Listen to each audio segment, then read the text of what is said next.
वाली बहू। शादी के पहले से ही विभा को कपड़े धोने का बड़ा शौक था। कभी नल के नीचे तो कभी तालाब के पास। अरे मेरी नीली वाली लुंगी नहीं दिख रही है। विभा की अम्मा कहाँ रखी है लुंगी? अरे वो तो विभा ने परसों ही धोकर रखी थी आपकी अलमारी में।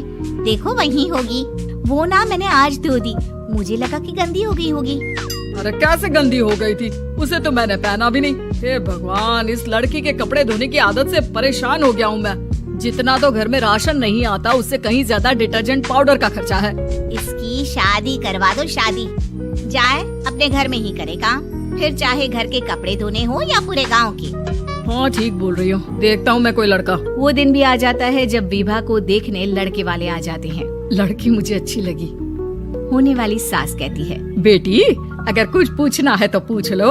वैसे तो हमारी लड़की बहुत ही शर्मीली है, जो बोल दो वो मान लेती है, इसे क्या पूछना होगा। अरे कैसी बात कर रही हो माँ, मुझे इन लोगों के घर रहना है, सवाल तो कई है। हाँ हाँ बेटा पूछ लो ना, क्या पूछना है। आप लोगों के घर कपड़े कौन धोता है? सास का मुंह बन जाता है।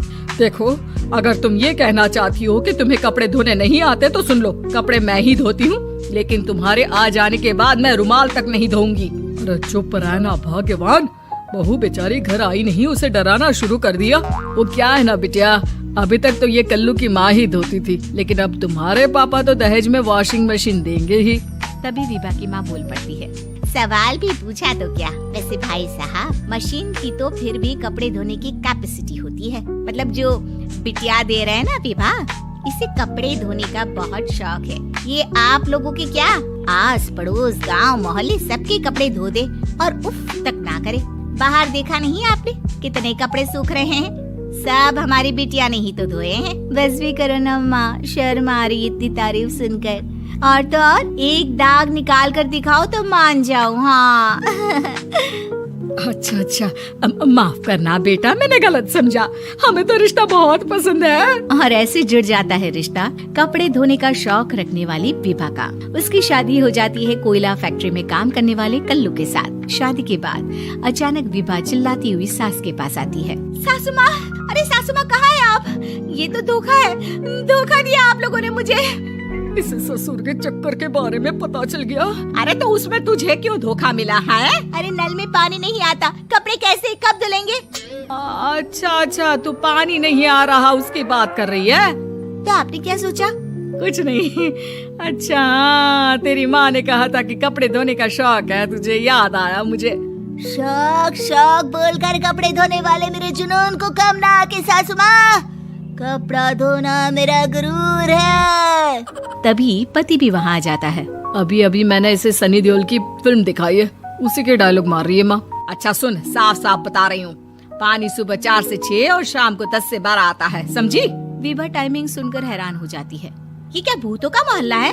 सुबह 4 बजे उठकर कौन कपड़े धोता है? 4 बजे टंकी में पानी जाता है, फिर सारा दिन धोना ना, किसने मना किया?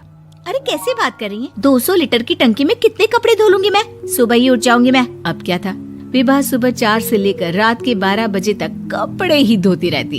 एक रोज सास पड़ोस से निकलकर कहीं जा रही होती है कि साथ वाली कहती है, हाँ कल्लू की माँ, जरा ये बताओ कि 2 साड़ी है, 2 ब्लाउज और एक पेटीकोट और एक नाड़े वाला लंबा कच्छा। हाँ तो? अरे तो क्या, कितना लोगी धुलाई ये बताओ। धोबन दिख रहे हैं हम क्या? हमारे पति सरकारी नौकरी से अभी रिटायर हुए हैं और बेटा सुपरवाइजर है कोयला फैक्ट्री में। धोबन समझ रखा है हमें?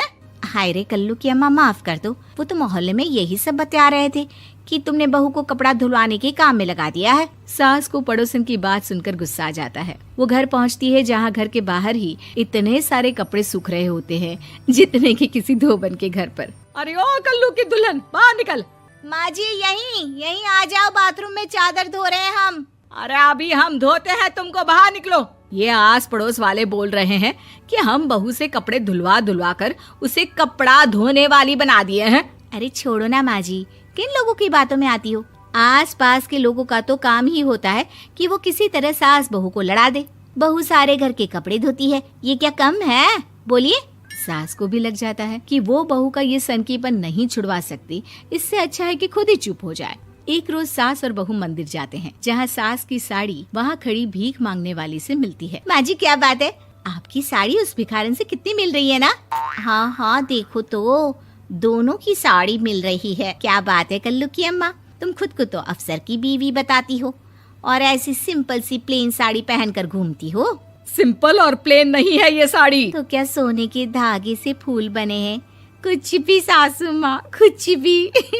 हाँ बने थे इस साड़ी में सोने के धागे से फूल। मेरे पति लेकर आए थे मद्रास से स्पेशली मेरे लिए 10,000 की। ताहे भाई साहब इस भिखारन के लिए भी सेम टू सेम साड़ी लेकर आए होंगे 10,000 की। सास उस वक्त तो कुछ नहीं कहती, लेकिन बहू के साथ घर आती है और अलमारी से एल्बम निकाल कर लाती है। ये साड़ी देख रही है, ये वही साड़ी है जिसे मैंने अभी पहना था। इस साड़ी में ये जो चमकदार फूल दिख रहे हैं ना, ये सोने के धागों से काटे गए हैं। लेकिन तू लोकल वॉशिंग मशीन ब्रश से घिस घिस कर सारे फूलों को निकाल कर साड़ी प्लेन कर दी। मुझे माफ कर दीजिए सासू माँ। और तो और, जब मैंने तुझे तेरी गलती के लिए कुछ नहीं कहा, लेकिन तूने तो सबके सामने मेरा मजाक ही बना दिया। क्यों? बहू को समझ में आ जाता है कि अब से उसका कपड़े धोना बंद।